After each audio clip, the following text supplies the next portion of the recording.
નમસ્કાર, આપ જોઈ રહ્યા છો બલી સમાચાર અને બુલેટિન સાથે હું છું માસૂમ। સમાચારોની શરૂઆત કરીએ હેડલાઇન્સથી।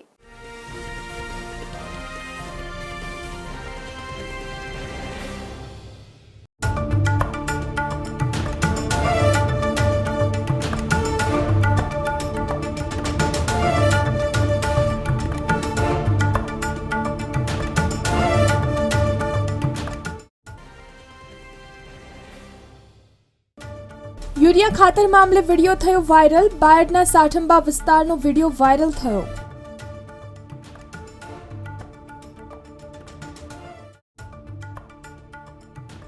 મેઘરજના ગ્રામ્ય વિસ્તારમાં ધોધમાર વરસાદ। ગઈકાલે જેતપુર, રેલાવાડા સહિત વિસ્તારમાં વરસાદ વરસ્યો।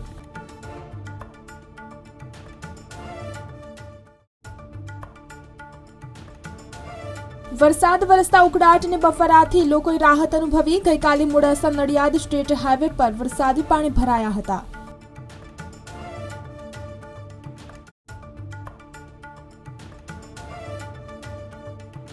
વિરામ બાદ હિંમતનગરના ગ્રામીણ પંથકમાં અને ઈડર શહેર તેમજ આસપાસના વિસ્તારોમાં વરસાદી માહોલ। સાબરકાંઠામાં વિરામ બાદ ફરીથી વરસાદ જોવા મળ્યો હતો। પવિત્ર શ્રાવણ માસ નિમિત્તે ભગવાન શિવના દર્શનનો અનોખો મહિમા। માત્ર 3 પેનનો ઉપયોગ કરી ભગવાન શિવની 600 થી વધુ કલાકૃતિઓ પ્રદર્શિત કરાઈ।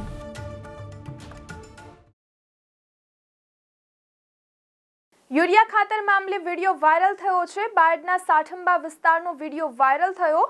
આરાધ્ય એગ્રો મોલનો વિડીયો વાયરલ થયો છે। યુરિયા ખાતર જોડે નેનો યુરિયાની બોટલ લેવા માટે આગ્રહ કરાયો। નેનો પ્રવાહી ખાતરની બોટલ લેવા માટે આગ્રહ કરવામાં આવ્યો। બોટલ નહીં લેવામાં આવે તો ખાતર પણ નહીં મળે। ઉપરથી જ આવી રીતે જથ્થો અપાતો હોવાનું વેપારીએ કબૂલ્યું।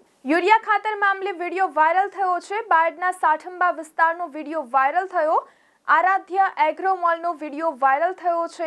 યુરિયા ખાતર જોડે નેનો યુરિયાની બોટલ લેવા માટે આગ્રહ કરાયો। નેનો પ્રવાહી ખાતરની બોટલ લેવા માટે આગ્રહ કરવામાં આવ્યો। બોટલ નહીં લેવામાં આવે તો ખાતર પણ નહીં મળે।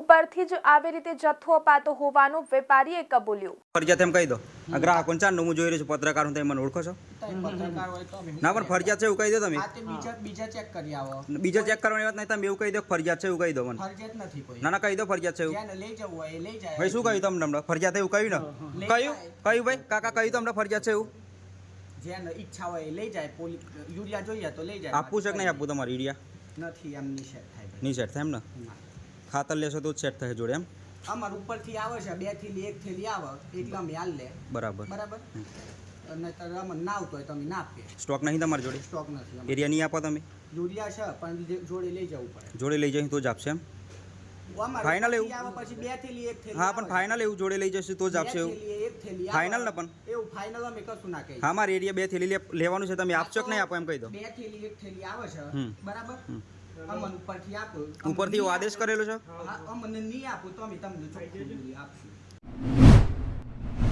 મેઘરજના ગ્રામ્ય વિસ્તારમાં ગઈકાલે ધોધમાર વરસાદ ખાબક્યો। જેતપુર, રેલાવાડા સહિત વિસ્તારમાં વરસાદ વરસ્યો। વરસાદી માહોલથી વાતાવરણમાં ઠંડક પ્રસરી છે। ખેતી પાકને જીવતદાન મળ્યું છે। મેઘરજના ગ્રામ્ય વિસ્તારમાં ગઈકાલે ધોધમાર વરસાદ ખાબક્યો। જેતપુર, રેલાવાડા સહિત વિસ્તારમાં વરસાદ વરસ્યો। વરસાદી માહોલથી વાતાવરણમાં ઠંડક પ્રસરી છે। ખેતી પાકને જીવતદાન મળ્યું છે। અરવલ્લીના બાયડ પંથકમાં ગઈકાલે વરસાદી માહોલ જામ્યો હતો। થોડા વિરામ બાદ વરસાદી માહોલ જોવા મળ્યો હતો। વરસાદ વરસતા ઉકળાટ અને બફારાથી લોકોએ રાહત અનુભવી। મોડાસા નડિયાદ સ્ટેટ હાઈવે પર વરસાદી પાણી ભરાયા હતા। બાયડ જેબી કચેરી આગળ વરસાદી પાણી ભરાયા હતા। અરવલ્લીના બાયડ પંથકમાં ગઈકાલે વરસાદી માહોલ જામ્યો હતો। થોડા વિરામ બાદ વરસાદી માહોલ જોવા મળ્યો હતો। વરસાદ વરસતા ઉકળાટ અને બફારાથી લોકોએ રાહત અનુભવી। મોડાસા નડિયાદ સ્ટેટ હાઈવે પર વરસાદી પાણી ભરાયા હતા। બાયડ જેબી કચેરી આગળ વરસાદી પાણી ભરાયા હતા।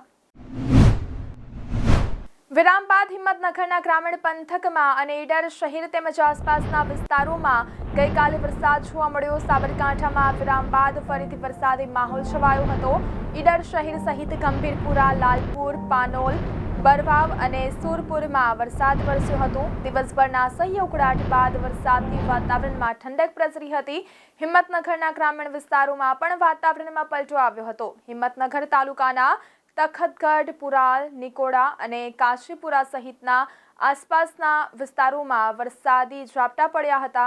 વરસાદથી વાતાવરણ મનમોહક બનતા લોકોએ રાહતનો શ્વાસ લીધો હતો. વિરામ બાદ પડેલા વરસાદે ખેતીને જીવતદાન આપ્યું છે. ઠંડક ભર્યા માહોલમાં ગ્રામ્ય વિસ્તારોમાં હરિયાળો છવાયો છે, તો ખેડૂતોના ચહેરા પર પણ વરસાદી માહોલથી ખુશી છવાઈ હતી. વિરામ બાદ હિંમતનગરના ગ્રામીણ પંથકમાં અને ઈડર શહેર તેમજ આસપાસના વિસ્તારોમાં ગઈકાલે વરસાદ જોવા મળ્યો. સાબરકાંઠામાં વિરામ બાદ ફરીથી વરસાદી માહોલ છવાયો હતો. ઈડર શહેર સહિત ગંભીરપુરા, લાલપુર, પાનોલ, બરવાવ અને સુરપુરમાં વરસાદ વરસ્યો હતો. દિવસભરના સહ્ય ઉકળાટ બાદ વરસાદથી વાતાવરણમાં ઠંડક પ્રસરી હતી.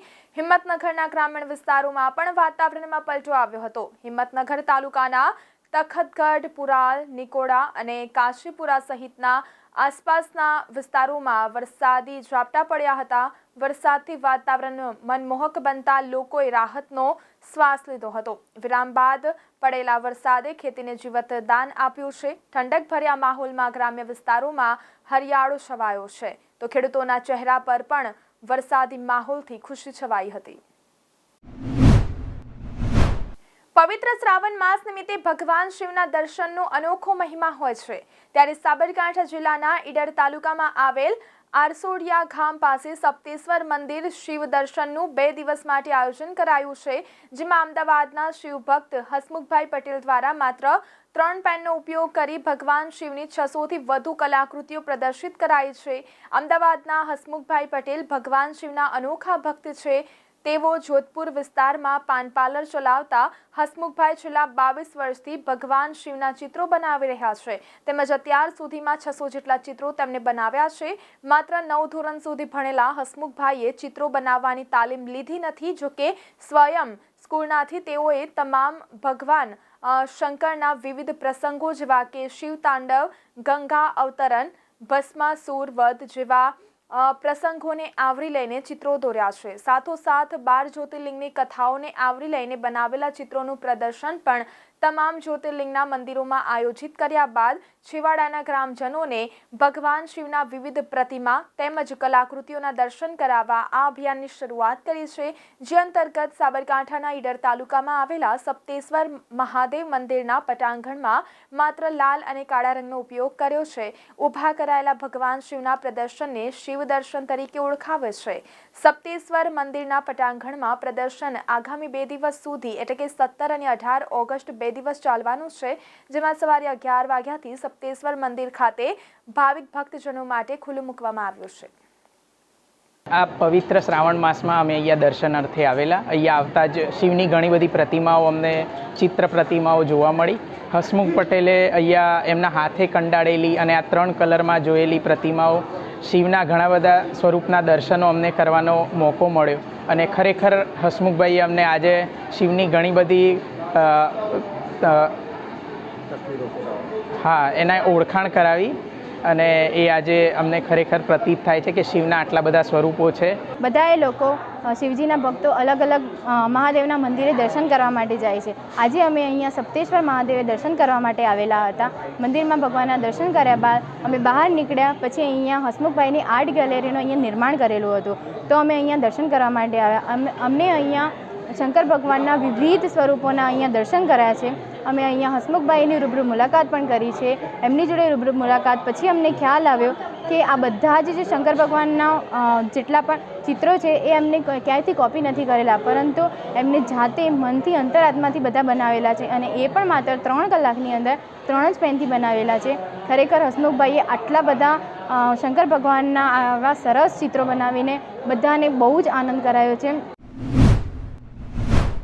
ભિલોડા નગરમાં ભિલોડા જન્મોત્સવ સમિતિ દ્વારા જન્માષ્ટમી પર્વ પર ભગવાન શ્રી કૃષ્ણના જન્મદિવસ નિમિત્તે ભવ્ય ઉજવણી કરવામાં આવી, જેમાં રથયાત્રામાં ભિલોડા પીઆઈ ડીબી વાડા દ્વારા રથયાત્રાને પ્રસ્થાન કરવામાં આવ્યું, જેમાં ભિલોડા હિન્દુ પ્રેમી ગ્રામ જનતા, સેવાભાવી સંસ્થાઓ, રાજકીય અગ્રણીઓ તેમજ ભિલોડા નગરના વેપારીઓ જોડાયા હતા. શ્રી કૃષ્ણ ગુંજનાદ સાથે સમગ્ર ભિલોડા ધર્મના રંગે રંગાયું હતું, જેમાં ભિલોડા નગરમાં 21 મટકી બાંધી મટકી ફોડનું સુશોભનનું આયોજન ભિલોડા જન્મોત્સવ સમિતિના કાર્યકર મનીષભાઈ પટેલ, સંજયભાઈ પટેલ, હરિઓમભાઈ પંડ્યા, પ્રતિક ભાવસાર, હરેશભાઈ ભાટિયા, કિશનભાઈ ભોઈ, ભાવેશ ભોઈ, યોગેશ સોની, રોની કટારા, જીગર ભાટિયા અને સમગ્ર ટીમે રથયાત્રાનું ભવ્ય આયોજન કરવામાં આવ્યું, જેમાં દરેક સેવાભાવી સંસ્થાઓ ભક્તો માટે આઈસ્ક્રીમ, લીંબુ પાણી, વિસામા કરી સેવા આપી હતી. તેમજ ભિલોડા નગરની પોલીસ સ્ટાફે રથયાત્રા દરમિયાન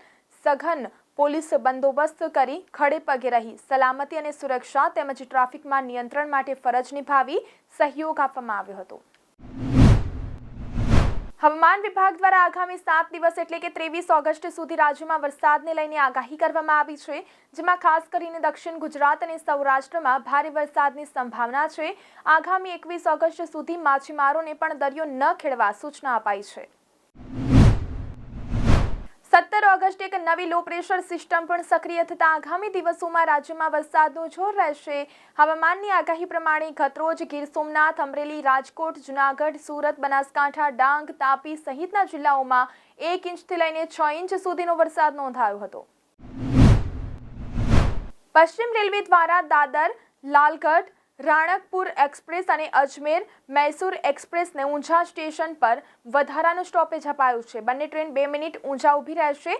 17 મેથી દાદરથી ઉપડનારી ટ્રેન દાદર, લાલગઢ, રાણકપુર એક્સપ્રેસ 23:51 કલાકે ઊંઝા પહોંચશે. એઆઈસીટીઈએ દેશની ડિપ્લોમા ઇજનેરી કોલેજના વિવિધ કોર્સમાં પ્રવેશ માટેના કાર્યક્રમની જાહેરાત કરાઈ છે. તે પ્રમાણે ઇજનેરી સહિતના કોર્સમાં પ્રવેશ માટેની પ્રક્રિયા પૂર્ણ કરવાની અંતિમ તારીખ 14 ઓગસ્ટ હતી. આ મુદત વધારીને 15 સપ્ટેમ્બર કરી છે. રાજ્યમાં સ્થાનિક સ્વરાજ્યની ચૂંટણી આગામી ડિસેમ્બરમાં જાહેર થનાર છે, ત્યારે વડાપ્રધાન નરેન્દ્ર મોદી તારીખ 24 અને 25 ઓગસ્ટે ગુજરાતના પ્રવાસે આવી રહ્યા છે. વડાપ્રધાન નરેન્દ્ર મોદી આમ તો ઓપરેશન સિંદૂર પછી બીજી વખત ગુજરાતની મુલાકાતે આવી રહ્યા છે, ત્યારે બેચરાજી, વડનગર અને અમદાવાદની મુલાકાત લેશે. તો આ સાથે બુલેટિનમાં અત્યારે બસ આટલું જ. નમસ્કાર.